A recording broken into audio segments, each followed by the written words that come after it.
So hi, I'm going to keep this fairly short and sweet. I'll do like a quick talk and then we'll do a Q&A. So I founded ThinkSpace when I was 15, which is a collection of beautifully designed spaces in schools around the world where young people can come and learn how to code. And I was fortunate enough to go to the headquarters of Google, Facebook, Twitter at a fairly young age. And so I saw how they're designed inside and how they're designed to inspire and promote creativity and productivity more so than our schools. And the idea of ThinkSpace came around when one day I was sat in a computing room at school doing an ICT lesson, and I just thought, wow, like this is a room where we're trying to teach kids how to build the future, and we've got computers that take like 5 to 10 minutes to boot, and they freeze if you try and save a Word document. So I think the idea was to actually replace the computer room and just make it like somewhere awesome where people would feel comfortable, and to try and remove the stereotype that's currently around coding and coders. So I first started using a computer at the age of 5, I think, and that was just to, I don't know what I was doing then, probably, playing educational games and stuff. And then I slowly got interested in how websites and apps were built, and I thought it'd be really awesome to try that myself. And so I went into my primary school at the time, this was probably when I was about 7, and asked all my teachers, how can I learn how to code? This was 11 years ago now, so the internet wasn't quite as big as it is today. I'm not saying it was like really early, but so none of them had a clue how to code, and they didn't say anything like any action steps to go and do it. So when I got home that day, I searched on Google how to code and found all these resources online, whether they're YouTube videos or online tutorials, and that's kind of how I started. And I think the way that I started is I opened a new project and I literally just started typing, and I got so much of it wrong. I made so many mistakes, but for every mistake I made, I basically searched like, what's the solution to this problem on Google? Google has just been fantastic for me and for so many other people who have learned how to code by themselves, because you have the worldwide knowledge at your fingertips. I think sometimes people underestimate that. So I get really mad when I get emails from people saying, I've got this fantastic idea for an app.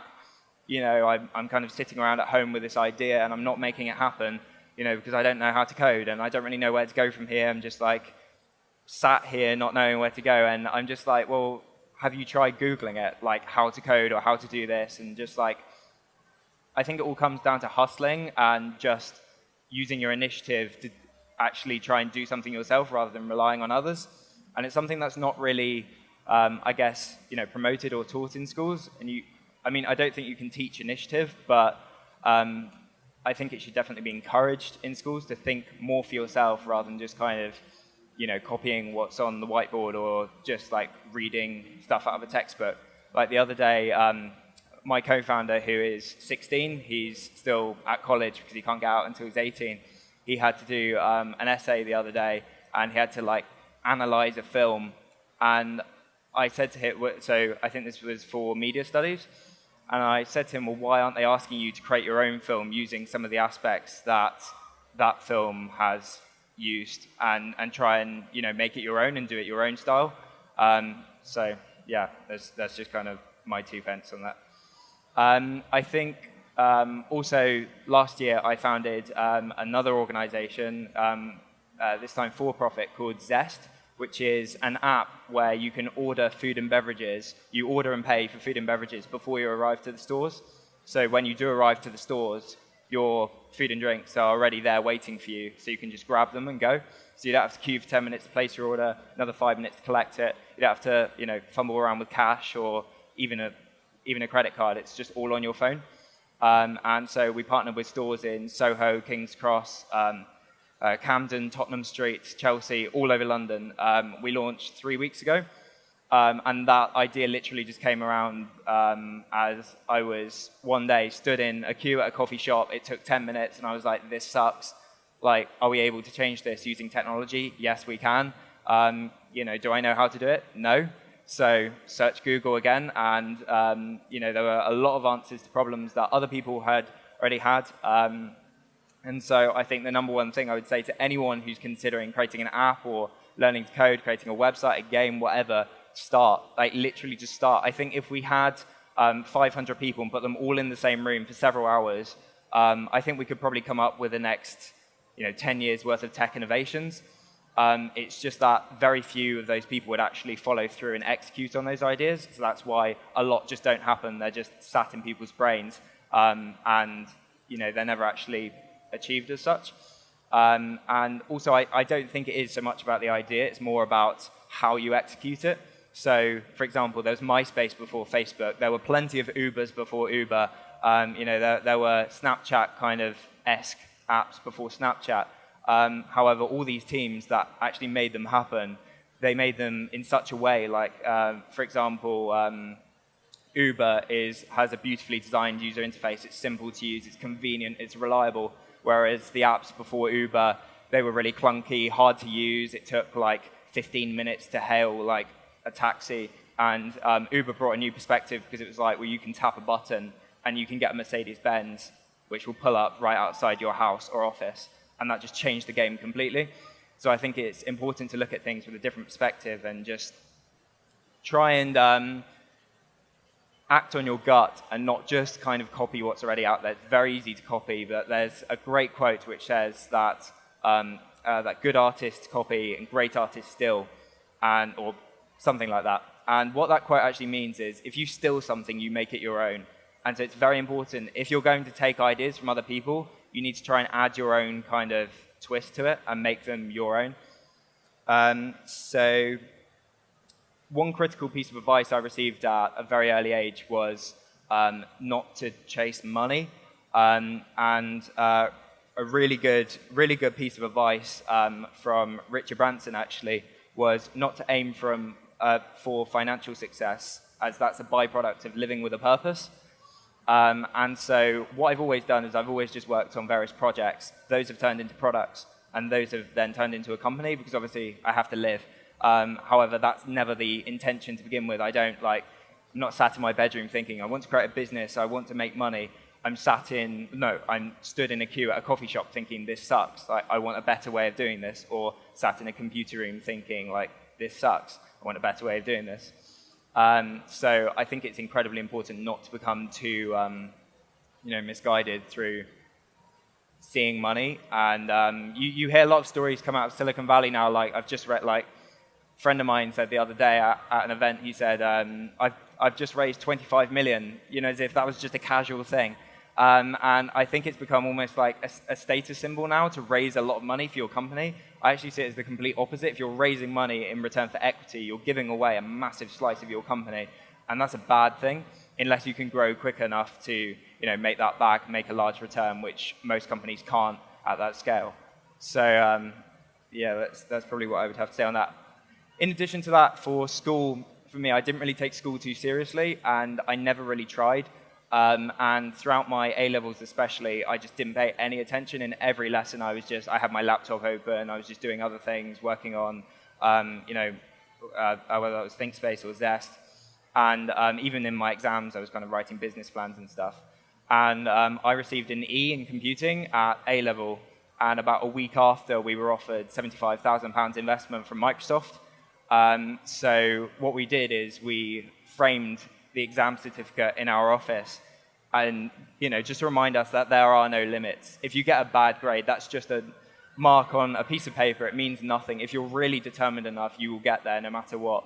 And yeah, I had teachers telling me I would just be like, they didn't specifically say this, but they were implying that I would just work at McDonald's or never really achieve anything at a young age. And there were some teachers who really, who were really off-putting, and they didn't, they weren't very encouraging at all. So I think even if right now you're not maybe doing as well as you hope in school, or you don't necessarily have the ideas yet, or you don't have a firm idea of where you want to go in your future career, I don't think that's a bad thing, not knowing yet. As long as you are passionate about something and you find that passion and try and pursue that somehow, and then figure out how you can somehow turn your career into something that you enjoy doing. I think that everybody can do a career that they love, that they enjoy doing. There's so many people who say, oh, well, yeah, but you have to do things you don't enjoy. And I fundamentally disagree with that, because if you're not if you don't enjoy something, that probably means that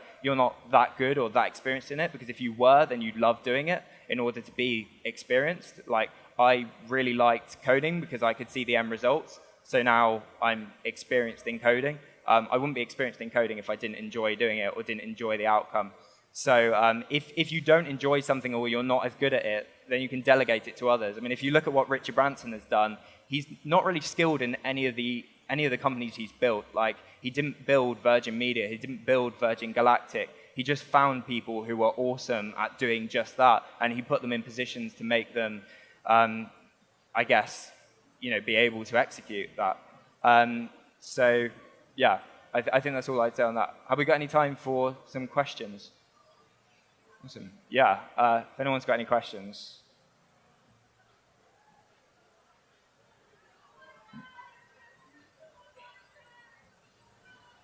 What sort of coding languages should you learn as a beginner? I think that's a difficult question. I think less emphasis should be put on the coding, because that's the tool to get to where you want to get to. So first of all, you've got to have the idea. And so, for example, the idea of standing in a queue at a coffee shop, you think, I want to build an app for this. First of all, I would say to do some market research and find out what the majority of people in those kind of stores, what phones they have. So we looked in the Shoreditch area, and most people go into coffee shops, and they tended to have iPhones. So we just focused all our efforts on the iPhone. And I think when you're starting out, it is, I guess my attitude is all or nothing. So we put all our effort in iPhone to begin with. So we haven't launched on Android yet. We're just focusing on iPhone, but that will launch after. So I learned Objective-C for iPhone.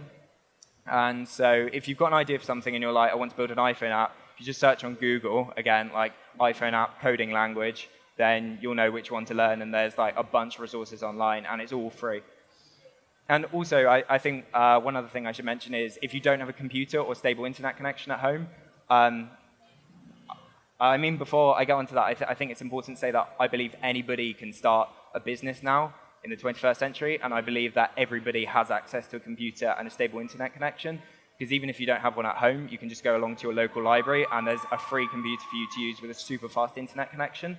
And the government is actually offering grants which allow any household in the UK to get free internet if they can't afford it, and especially for businesses. So if you open a company which costs about £15 with Companies House, then you are automatically eligible to get, I think, 1 year free super fast internet from Virgin Media and some other providers. So I know it's slightly off tangent, but yeah.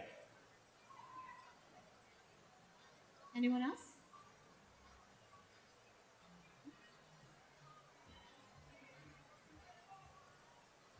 I would like to start my young kids coding. I've got a 3-year-old toddler. I don't want to make it too daunting for her, so I don't know where to start with that.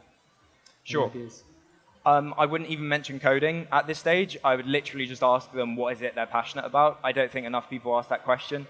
And if you ask a 3-4-year-old or a 7-year-old, they'll say, I want to be an astronaut, I want to be an artist, I want to be a film director.